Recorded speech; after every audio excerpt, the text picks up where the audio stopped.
Hi friends, welcome to Sreeja's wonderland. ഞാനിന്ന് തയ്യാറാക്കുന്നത് ഒരു പാൻ കേക്കാണ്.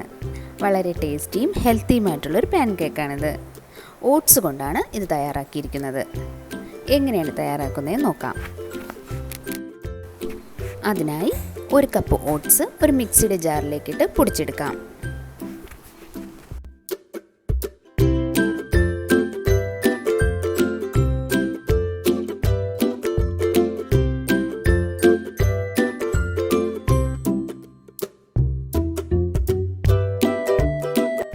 പൊടിച്ചെടുത്ത ഓട്സിലേക്ക് ഒരു മുട്ട ചേർത്ത് കൊടുക്കാം.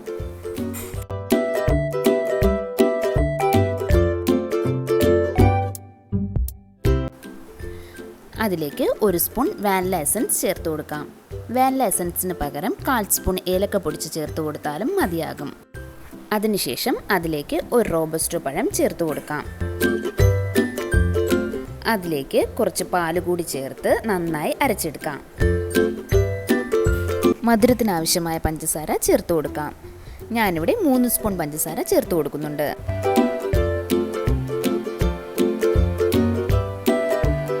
നന്നായിട്ട് അരച്ചെടുക്കാം. അരച്ചെടുത്ത മാവ് ഒരു ബൗളിലേക്ക് മാറ്റാം. മാവിന് കട്ടി കൂടുതലാണെങ്കിൽ കുറച്ച് പാല് കൂടി ചേർത്ത് കൊടുക്കാവുന്നതാണ്. ഈ കൺസിസ്റ്റൻസിയിലായിരിക്കണം മാവ് അരച്ചെടുക്കേണ്ടത്. അതിനുശേഷം ഒരു പാനിലേക്ക് ഓയിൽ സ്പ്രെഡ് ചെയ്ത് കൊടുക്കാം.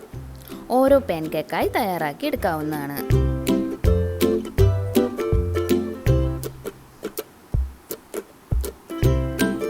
അധികം പരത്താതെ തന്നെ ഓരോ പാൻ കേക്കും തയ്യാറാക്കിയെടുക്കാം.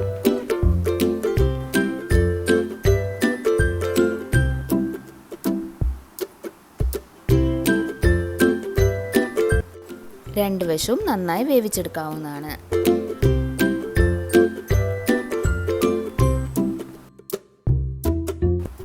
കുട്ടികൾക്കൊക്കെ വളരെയധികം ഇഷ്ടപ്പെടുന്ന ഒരു പാൻ കേക്കാണിത്. ലഞ്ച് ബോക്സിലൊക്കെ തയ്യാറാക്കി കൊടുക്കാൻ പറ്റുന്ന വളരെ ഈസി ആയിട്ടുള്ള ഒരു റെസിപ്പിയാണിത്. എല്ലാവരും ഒന്ന് ട്രൈ ചെയ്ത് നോക്കണേ. സബ്സ്ക്രൈബ് ചെയ്യാതെയാണ് വീഡിയോ കാണുന്നതെങ്കിൽ ഒന്ന് സബ്സ്ക്രൈബ് ചെയ്തേക്കണേ. തൊട്ടടുത്തുള്ള ബെല്ലൈക്കൺ കൂടി ക്ലിക്ക് ചെയ്യുമ്പോൾ ഓൾ എന്ന ഓപ്ഷൻ കാണാം. അതുകൂടി ക്ലിക്ക് ചെയ്യുമ്പോൾ ഞാനിടുന്ന വീഡിയോസ് നിങ്ങൾക്ക് ഉടൻ തന്നെ നോട്ടിഫിക്കേഷനായി ലഭിക്കുന്നതാണ്. നിങ്ങളുടെ അഭിപ്രായങ്ങളും നിർദ്ദേശങ്ങളും കമൻറ്റ് ബോക്സിൽ രേഖപ്പെടുത്തേണ്ടതാണ്. നിങ്ങൾക്കെൻ്റെ വീഡിയോസ് ഇഷ്ടമാവുകയാണെങ്കിൽ ലൈക്ക് ചെയ്യാനും ഷെയർ ചെയ്യാനും മറക്കരുത്.